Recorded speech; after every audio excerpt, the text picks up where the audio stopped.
Bismillah, alhamdulillah, wassalatu wassalam ala rasulillah, amma ba'd. Today's question is Islam and Darwinian evolution compatible? Now, in order to understand the answer, we need to find out who this handsome gentleman is and about his book, which he published in 1927. Now, this man is an evolutionary biologist. His name is Julian Huxley. I'm sure you've never heard of him before, but I'm sure that his work has impacted you directly.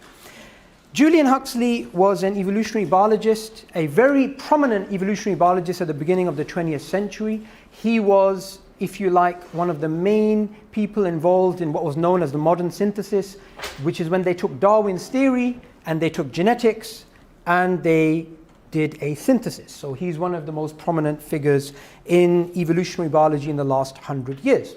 Now, Julian Huxley was not only an evolutionary biologist, he was also a militant humanist and atheist. And his book is called Religion Without Revelation. Now, you can start to get a feel for what type of religion he was speaking about. Now, Julian Huxley believed that traditional religion is coming to an end. So Islam, Christianity, Buddhism, Taoism, Lady Gaga, whatever you want to call it, it's all going to come to an end. And what needs to take over is a new type of evolutionary humanism. Those are his words, evolutionary humanism. Evolutionary humanism, according to him, is a new world religion. And this new world religion, he believed, had to be propagated to the entire world. Now, interestingly enough, he was not only a philosopher as well as an evolutionary biologist, he was also the first president of the United Nations Scientific, Cultural and Educational Organization, UNESCO. That's a very prominent role for somebody who wants to propagate atheist-type ideas, humanist-type ideas, because in a way, the UN is a world body, and in this world body, you have a special education department, and the first president of the education department is a man who is a militant atheist and who says in his books and his writings and his lectures that we must teach the world this new religion of evolutionary humanism, and we must do it through the education system. So you can start to understand that Darwinian evolution is actually two things. And this is why the question, is Darwinian evolution compatible with Islam? We'll need to make a separation between these two types of definitions of Darwinian evolution. The first is that it is a scientific theory, which is a valid scientific theory, a valid scientific theory model paradigm, which is working within the field of evolutionary biology. That's not really incompatible with Islam for reasons I'll go into later. But evolutionary humanism, if that's what's meant by Darwinian evolution, then absolutely no. Islam is not compatible with evolutionary humanism. Now, what is the difference between the two? First, we have a science, which is a valid science, and this valid scientific theory, like all scientific theories, is not absolute. Any book, and as we're going to see later on, this is a consensus in academia, that the academic view on scientific theories is that scientific theories are never absolute. They are always approximations, they are always tentative, and they never reach certainty. So science, Darwinian evolution being a valid science, this is the mainstream view in academia, right? That Darwinian evolution is actually a science. The popular understanding, which is propagated by figures who are well-known atheist evangelists, is that is actually evolutionary humanism. And that is the difference that we want to try and separate today, that there's an academic level and there is a popular level, and we want to know the difference between the two. So, evolutionary humanism, and this is something which is beyond doubt, as we're going to go through the slides and we'll see during the Q&A, it is beyond doubt that evolutionary humanism actually exists, because evolutionary humanism is a manifesto according to its proponents. Now, what does evolutionary humanism in its, and you can define it in many, many different ways, and I'm not saying every single evolutionary humanist has the same belief, but there are some general themes that they all agree about. They assume science leads to truth. They assume science leads to certainty. It is atheistic, and it is a fully fledged religion. Michael Roos, he is an atheist philosopher of science. He is a Darwinist. He doesn't challenge Darwin. He does believe in Darwin. He's a prominent writer on Darwinian evolution. He recently published a book with Oxford University called Darwinism as Religion. Now, what he's saying here is he's not saying Darwinian evolution is not science. He actually makes that clear. He says, look, guys, it is science. He says Darwinian evolution is science, but he says it is also a secular religious perspective. And you can't you can't deny that that's also there. So what he argues in his book is, from the very beginning, this wasn't just a scientific theory, this is also an alternative to traditional religion. Now, if anybody picks up books, popular books by evolutionary biologists who are well known, you will understand that statements like this aren't really scientific. Now, I'm not talking about from an academic perspective. You're studying evolutionary biology at an academic level, and you pick up books at university level written by academics. I'm not talking about those books. I'm talking about popular books written by evolutionary humanists under the guise of evolutionary biology. So remember, we're trying to make a separation here. You got these guys who are claiming they represent biology, and you have the actual academia, and there's a difference between the two. So this is the former. Now, look at this statement from Richard Dawkins. Darwin made it possible to be an intellectually satisfied atheist. Now that's from his book, The Blind Watchmaker, which is a popular book about evolutionary biology. And that is a statement coming out from a scientist in a science book, yet it is not a scientific statement. If we tweak that slightly, so replace Darwin with Einstein and replace atheist with Buddhist. Einstein made it possible to be an intellectually fulfilled Buddhist. We would laugh at such a statement. We would say this is ridiculous. But when it comes from an atheist, it's kind of almost accepted as norm. But what we need to realize is this. If there is a scientific theory, which is a valid scientific theory, but it's also a theory which happens to, or you think it supports your worldview, then of course you're going to be biased in its favor, and you're also going to overspeak the evidence. Now this is from another book called Sapiens, which is a very popular evolutionary book. It's actually, I think, one of the most popular books in the last decade. It's sort of as popular as The Blind Watchmaker was back in the 80s. This is by the atheist evolutionary biologist Yuval Noah Harari. What he basically says in this book, alongside all the rest of the biological information which he has, which is obviously valid, he says, there are no gods in the universe, no nations, no money, no human rights, no laws, and no justice outside the common imagination of human beings. Now, if you look at that statement is not really a scientific statement, because there's statements about metaethics in here. You also have statements about the existence of supernatural entities.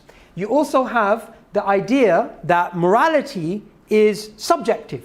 So you get all of this stuff, but this is not really science, but this is actually in a popular science book. So you can start to understand that Julian Huxley sort of set the ball rolling, but these are, if you like, the guys representing evolutionary humanism today. So it's not just a scientific theory, and this is something that's beyond doubt.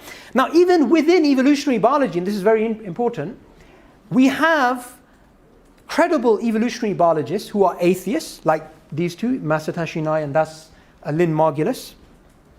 Both of these are atheist evolutionary biologists. They don't believe in the Darwinian mechanism. They believe in alternative theories, which we're not going to go into today. Before maybe you can go in Q&A. Lynn Margulis, her symbiotic theory is taught at every single university in the entire world. In fact, even here at LSE, you can go to the library, you can get a book on biology. It's impossible that you have a university level textbook about symbiosis or about evolutionary biology without mentioning her theory. It's just impossible because she's a very important scientist. Likewise, Masatoshi Nai, a very important evolutionary scientist within the subfield of population genetics. Both of these have said, and these are people who are against the Darwinian mechanism. They don't believe in the Darwinian mechanism of evolution. They believe in alternative mechanisms of evolution. She calls Neo-Darwinism an Anglo-Saxon religion. And likewise, Masatashi Nai, when he's trying to promote his theory against Darwin's theory, he says it is Darwin in our field is like God. You can't actually challenge Darwin, and when science becomes dogmatic, that's when you have to actually challenge it. So you have this sort of academic pressure about evolutionary biology, about Darwinism within evolutionary biology, and something which is unprecedented. If in the field of theoretical physics, we have the string theory, we have all these relativity and quantum mechanics and all the rest, you will not find scientists saying, we can't breathe, guys, we can't promote alternatives, we can't challenge this thing because of this restrictions academically. But you do find atheist evolutionary biologists complaining about that within Darwinism. So clearly it's not just a theory. So evolutionary humanism, just to recap, is different to the general idea about the scientific theory of evolution. It's the idea that science, and again, like I said, it's a general definition, science leads to truth, and science is the main root of knowledge. These two ideas we're going to break down for the rest of the presentation. Right? We're going to break down the idea that science leads to truth and the idea that science is the main root of knowledge. And you don't even have to be a Muslim, Christian, Jew, or some sort of religious person to know that. You could be a secular atheist, a secular rationalist. You could come to the exact same conclusions, because to come to these conclusions, you do not use any theology. You're just using basic, standard, secular academia. So, we have a child asking you for something, you feel like giving something to a child. We have this emotion to want to help human beings. We have this sympathy, we have this empathy, we have this care, and this is a marker of human beings. Yet, how could you scientifically test moral obligation? You actually can't. So this whole idea that science leads to truth, well, what about morality? Secondly, if I was to ask you a question, does Genghis Khan exist? Assalamu alaikum. He's a good friend of mine, that's why he distracted me. So, does Genghis Khan actually exist? Now, Genghis Khan, there's no way you can scientifically test if he existed. Firstly, we don't know where his grave is. All we have is historical accounts, right? And this is something that we know through history. So this is a historical truth. This is not something we can scientifically trust. Do you have a great-great-great-great-great-great-grandfather? Now, chances are you probably don't know where he lived, where his grave is, whether he, lived in a hut, whatever. You don't know any of these things. But you believe that he existed. Why did he exist? Because you exist. So what are you using? You're using logical deduction, which is again something science has to presuppose. Science cannot actually prove. Does Micronesia exist? Micronesia is actually a real country. And if I said, does this country actually exist? You could go to the world map, yes, it's there, or someone could say that they're from Micronesia, but you haven't been to Micronesia yourself. So even as human beings, we accept testimonial knowledge in our day-to-day interactions. Okay, solve this equation. Solve this equation using science. That would be absurd, because science presupposes mathematics, you can't actually do that. Or some sort of philosophical deduction, right? If all A are B, all B are C, then all A are C. Well, how could you show that works scientifically? You can't, because science presupposes this type of logical deduction. Okay, your mum made you a cake, she wrote I love you on top of it, and you want to scientifically find out the personal. Why did she do it using science? What are you going to do? Stick some probes in her brain, find out what's going on? You can't actually use science to do that. Okay, things like metaphysical truths. So, the world is real. Other minds do actually exist. The world wasn't created 5 minutes ago with the inbuilt memory that it's billions of years old. These are metaphysical truths which cannot be scientifically tested. In fact, science presupposes them. So, just to wrap up one particular idea about evolutionary humanism, or evolutionary humanists, what they actually push, science is the only route to knowledge. Well, in that case, what about morality? It can't answer the why question, because science can explain, for example, this mouse, how does it work? You have this electronics, you have this particular whatever, right? It can explain to you all the mechanics, but it cannot explain to you why it exists in the first place. So the why and the how are two different things, and this is a category mistake. It can't answer metaphysical questions, and mathematical and deductive truths are presupposed by science. Likewise, testimonial truths. Okay, if I was to get my friend over here, Nazim, and bring him up at the front, and if I was to dissect his brain, 99% of his beliefs would be non-scientific. That doesn't mean irrational. Because in our popular culture, science means truth, science means logic, science means everything, right? No. What we're saying here is 99% of the beliefs that he holds, which are rational beliefs, such as beliefs about morality and personal, persons and minds, and the fact the world is real, and mathematical things, and testimonial truths. Even the idea that your mother is your actual mother is not based on science, but based on testimony. 99% of your beliefs are non-scientific. Ultimately, even the statement, science is the only route to knowledge, is self-defeating, because how can you test that statement using science? You actually can't. So we just dealt with the first idea of popular evolutionary humanism, which is science is the only route of knowledge, right? So that's gone to the bin. Second idea, that science leads to truth. Now this is a popular misconception. It's not just an idea which evolutionary humanists actually push. It is actually a genuine public misunderstanding. At an academic level, scientists and philosophers of science know that science doesn't lead to absolutes. Science only gives you approximations, and because of some issues in the philosophy of science, you can always have complete different paradigm shifts and things can actually change. Now, what do you do in science? You ask a question, do some background research, use observations, test out the theory, you keep repeatedly testing it, and then you come to some sort of result. You come to some sort of theory. Why do we love science? Because science is amazing. We can actually do amazing things using science.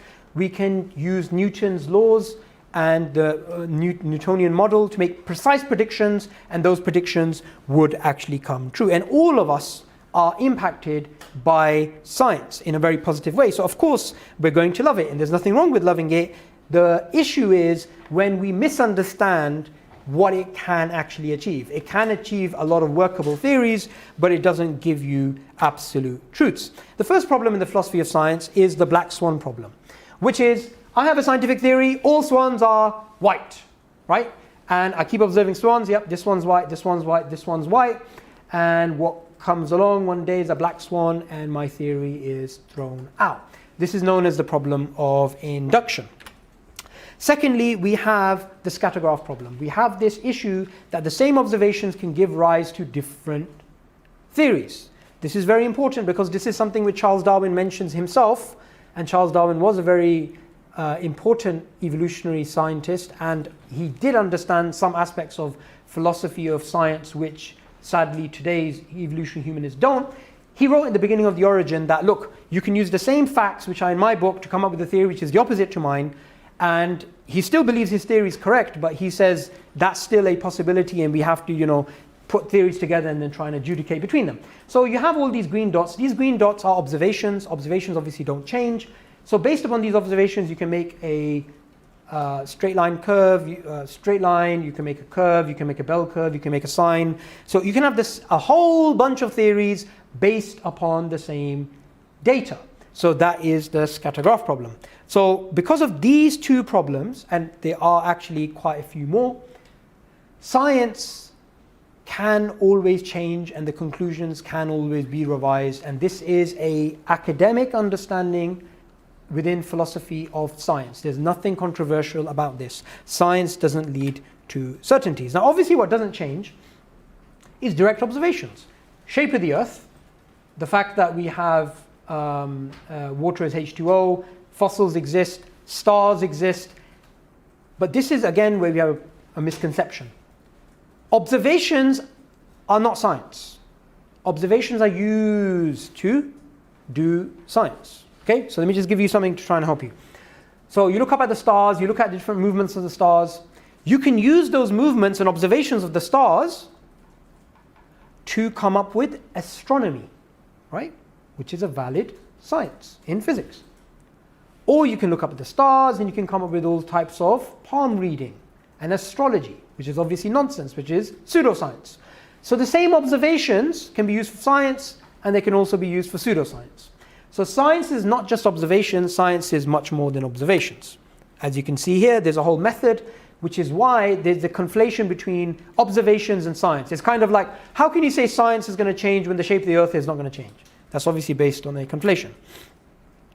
Now, what's amazing is science can work for a very long period of time, yet it can still change. And we have a classical example in Newtonian to Einsteinian physics.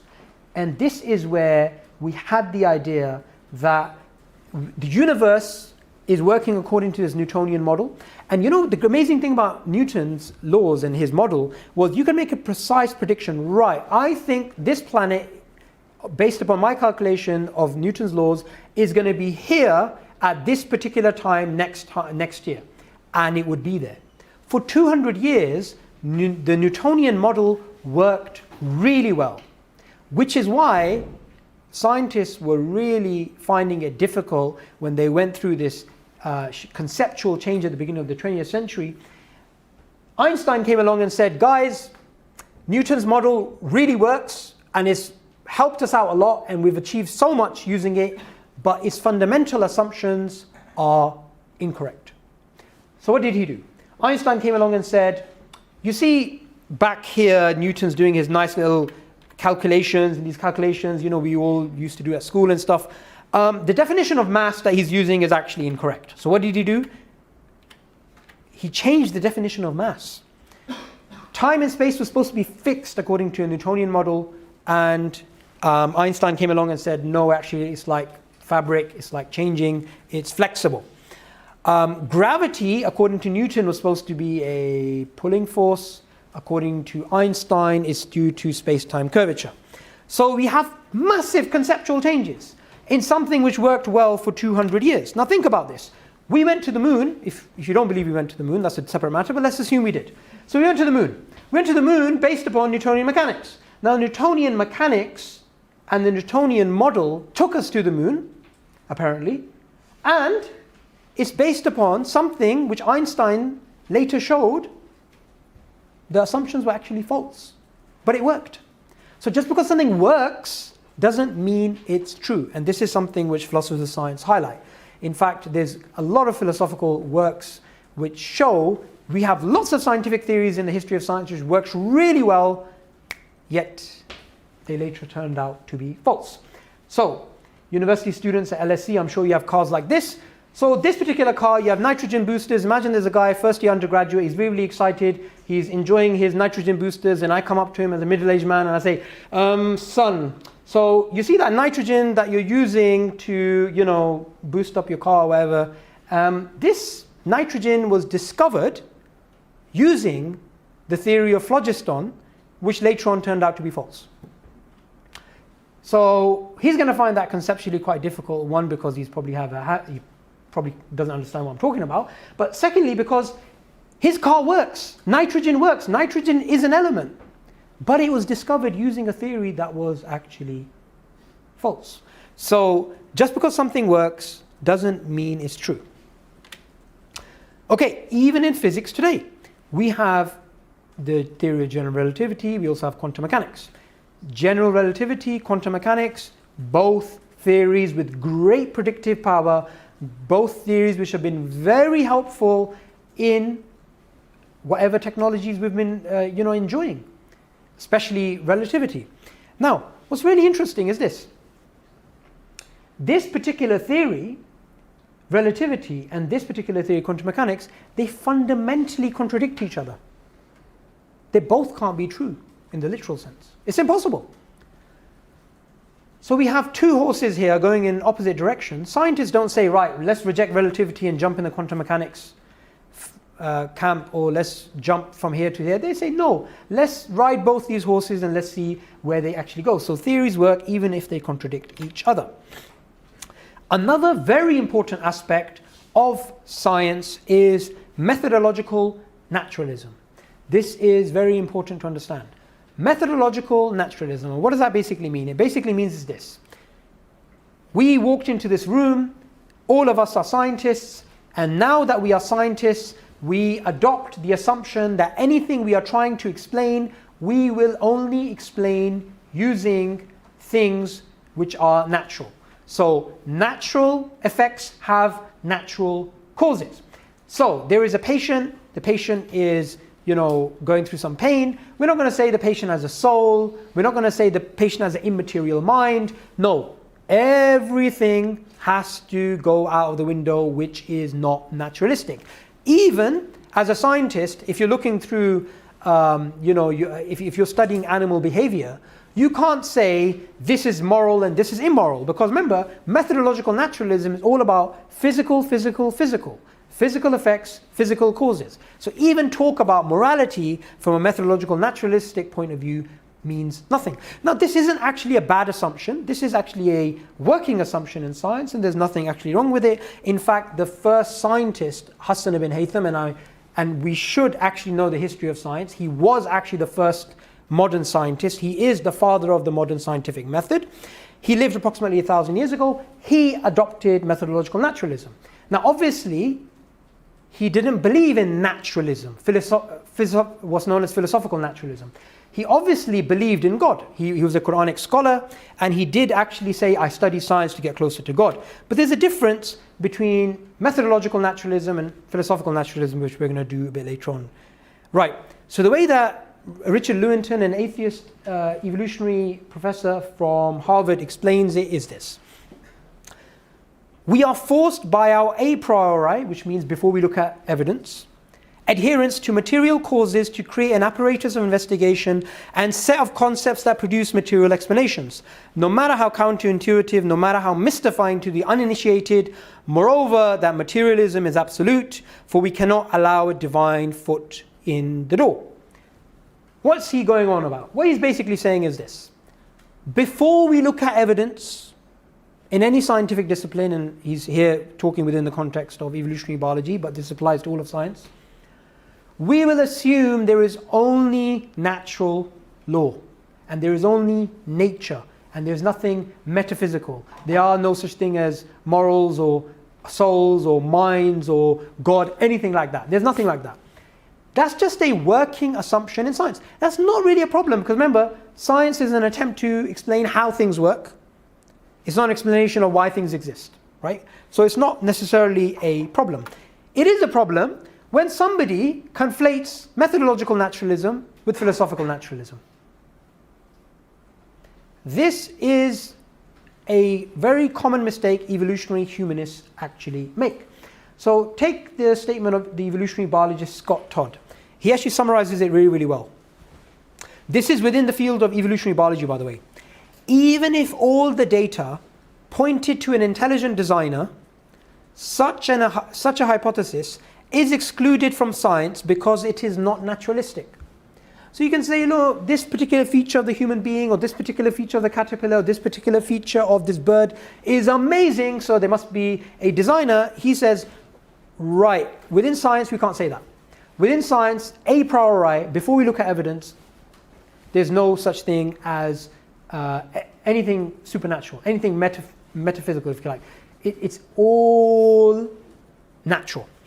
So what he goes on to say is this, and I think this is the part which is very important. Of course, the scientist as an individual is free to embrace a reality that transcends naturalism. And this is actually what Ibn Haytham was doing, and many of the early Muslim scientists and also scientists today. They knew there's a difference between a methodological naturalism and philosophical naturalism. One doesn't entail the other. Now, what does methodological naturalism entail for biology? It basically entails this. There's no such thing as design. A priori, forget the evidence. A priori, it doesn't. There's no such thing as design. There's no independent ancestry. What does that mean? That means you can't just say human beings appeared in the history of life at 70,000 years ago, 100,000 years ago, 200,000 years ago, a million years ago, whatever. They appeared in the history of life without being linked to something else natural. It's impossible. That was number 2. Number 3, naturalistic purpose. So science can only tell you things in terms of nature. So as Richard Dawkins puts it, the highest rationale for human existence is to pass on your genes, right? So methodological naturalism will have these conclusions within science. And remember what we said, it's a working assumption. So if we're working within the field of biology and we're adopting the coat, if you like, of of methodological naturalism, we can't walk out the door with those conclusions because you started off on an assumption. So as Francis Crick, an atheist evolutionary biologist, he also won the Nobel Prize for his discovery of the structure of the DNA. He says biologists must constantly keep in mind that what they see was not designed but rather evolved. Now, some religious people look at that and they get upset, but that's actually just methodological naturalism. So, there's nothing wrong necessarily with that picture, unless Francis Crick believes that's literally true. That's okay as a working assumption, but not something you can take away as truth. Now, this is, remember, no separate ancestry, right? Human beings have to be linked to something else. This is the way Gareth Nelson, a evolutionary professor, explains it. We've got to have some ancestors, meaning humans. We'll pick those. Why? Because we know they have to be there and these are the best candidates. That's by and large the way it has worked. I am not exaggerating. And he's obviously an atheist, mainstream secular academic, and he does believe in human chimp ancestry. He does believe in Darwinian evolution as well. All he's making clear is the assumption. By default, before axiomatically, whatever word you want to use, human beings have to be linked to something else because of the assumption of methodological naturalism. So what he's saying here is, whether we like it or not, we're going to be linked to something in nature. Thought experiment. That's not the way evolution actually works, according to the orthodox understanding. But if I was to make an evolutionary hypothesis, and I wanted to test an evolutionary hypothesis, which was basically this. If I was to say, because remember the whole point of Darwinian evolution is you can get from bacteria to an elephant. You can get from any organism to any organism given enough time and given environmental conditions. So if I wanted to make a hypothesis, and let's call it the null hypothesis, HO, which is human beings were created on Earth at a particular point in the history of life, 50,000 years ago, 70,000 years ago, 100,000 years ago, 200 years, whatever, at some time, without being linked to something else. So that's HO. And I have another hypothesis, H1, which is human beings have a common ancestor with a pig-like creature, right? With a creature which looks like a pig. By default, HO will go out the window. There's no such thing. You have to give a naturalistic explanation. So even this would work scientifically. It would still be a scientific hypothesis, but the other actually wouldn't be. And in fact, Eugene McCarthy, and this is completely fringe, but I just found it really amusing. Eugene McCarthy, he's an atheist evolutionary biologist. He does believe in a human-pig-chimp hybrid theory, and he does actually put that forward. In fact, there's actually some really interesting similarities between humans and pigs, which don't exist between humans and chimps. Right, so Darwinian evolution overall is based on a probabilistic framework which has multiple assumptions, and there's disputes about its most fundamental ideas. I didn't actually cover this, by the way, but this is something which is agreed upon by any evolutionary biologist in the world. There is no evolutionary biologist in the world, unless they don't know what they're talking about, except that they will understand that Darwinian evolution is based on a probabilistic framework. It has assumptions such as gradualism, horizontal gene transfer, natural selection, and so on and so forth. And there's also disputes and alternatives and other ideas. So that's just the state of things. So remember, the first idea of evolutionary humanism that we're breaking apart is that science only leads to truth. We dealt with that. This is the end of the second part, which is that science leads to certainty. And that's certainly not the case. So, to summarize, if somebody says, is Darwinian evolution compatible with Islam? Yes, if it's a scientific theory, because we can accept any scientific theory as Muslims, because we don't even have to be Muslims to know this, but science doesn't lead to absolute certainties, right? Even if a theory contradicts Islam, or some aspects of it contradicts Islam, so what? We've had this in the history of science. We had a in the mid 20th century, 1950s, we had the steady state model, the idea that the universe is eternal. Who believed in this? Einstein, Niels Bohr, all the major guys. There's a consensus amongst physicists that the universe is eternal. 1950s, not that long ago. Right. Would we have accepted that in the 1950s as valid science? Yeah, we would accept it as valid science. Doesn't mean we believe it to be absolutely true. Doesn't mean we need to take it and then we need to, because obviously the Quran doesn't say the universe is eternal. The Quran says explicitly the universe has a beginning. So there's a contradiction. But we would accept it as a valid theory. We'd accept that this is their view, but we wouldn't accept it to be absolutely true because of the philosophy of science. So, Darwinian evolution, if it's defined as evolutionary humanism, which is the popular understanding, which is atheistic, which is naturalistic, which has this idea of the erosion of God, the erosion of morals, the erosion of even truth, interestingly enough, because if we only evolved to survive and reproduce, then how can our minds arrive at truth? Because truth can be adaptive, it can help you survive, but sometimes it can't. In fact, this is a worry which Darwin had, and this is still a worry which evolutionary humanists, some of them today, and some philosophers of science actually have. Natural selection isn't there to track truth, it's there to help you survive. Now, lastly, this is very important.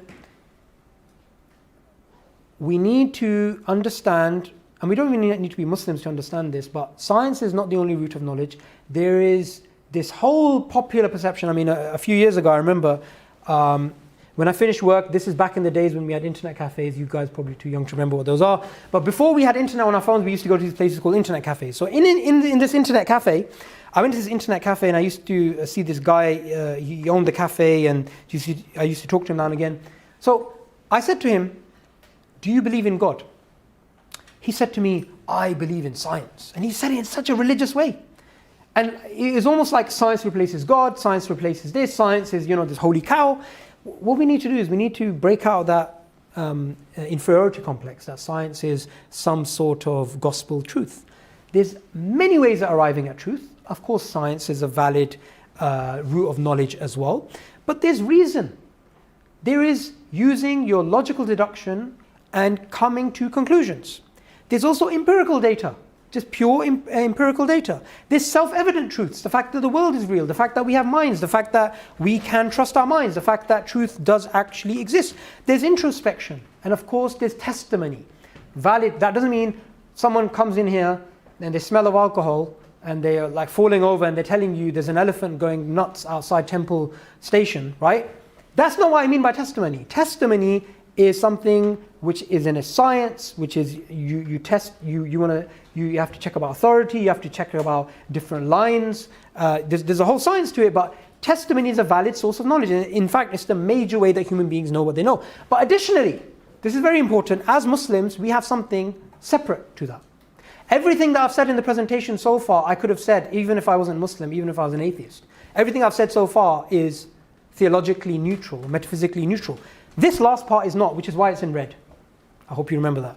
So, fitrah. All human beings are built upon the fitrah. The Prophet ﷺ said this, that human beings, they're born with the fitrah. He mentions this in the Quran as well. So, we know that there is a creator, and this is the fitrah which Allah has created us upon. Now, the thing about the fitrah is that the fitrah can become clouded due to social pressures, due to maybe some sort of intellectual confusions, due to sins, whatever, desires. The fitrah can be unclouded by revelation, by using logical arguments, by even this sort of, the logical sort of package that we have here. So the fitrah can even be unclouded according to logical and sound arguments, according to spiritual experiences. So the fitrah is something that a human being has, which is always there. And I always have this story in my head, and I always try and mention it because I found this very powerful. A few years ago, I was at a course, and there was this guy who, he was brought up in an atheist household, so he never had a concept of religion, never had a concept of God. He just had this, from a young childhood, he was taught there is no God, it's all nonsense, his parents were atheists. All his life, he was an atheist. Yet I believe when he was in his 40s or his 30s, he got into a life and death situation, he got into a very serious situation. And what did he do? He called out to God. So the fitrah was awoken. And even though he wasn't in a life and death situation, but he thought, like, I need help and blah, blah, blah. What's the first thing he did? He called out to God. And Allah says this in the Quran, that when a human being is on a ship and they are, they see cloud, they see waves and they think they're going to die, they call out to Allah and they make their worship sincere for Allah alone.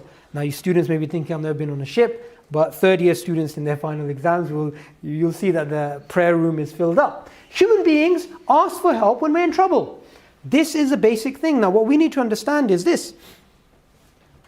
All of these great tools that we have, including science and including all these things, these are additional tools which are there alongside fitrah.